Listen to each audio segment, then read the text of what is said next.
Salam, hər vaxtınız xeyir olsun. Bu gün lobiya bişirmişəm, kartoflu elədim lobiyanı.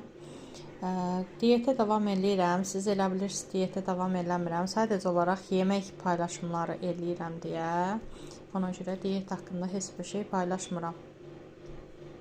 Və onu da qeyd edeyim ki, yeməyi yenə də həmişəki kimi stolda çörək yoxdur. Çörəksiz yeyirəm. Çörək istifadə eləmirəm, şirniyyat istifadə eləmirəm, makaron vermişik, bunların heç birini istifadə eləmirəm.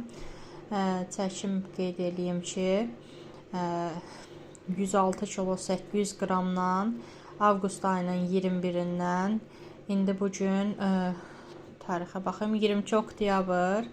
22 oktyabra elə bil 98 kilo 800 qram, 900 qram belədir çəkim. Və diyetə davam. Nə bişir yeyirəm evdə. Sadəcə olaraq sadaladığım yeməklərdən başqa. Göz haqqınızı halal eləyin, mənə isə nuş olsun. Zəhmət olmasa kanala da abunə olmağı unutmayın. Yemək videolarımın ardı gəlsin. Arada diyet haqqında da məlumatlar verəcəm.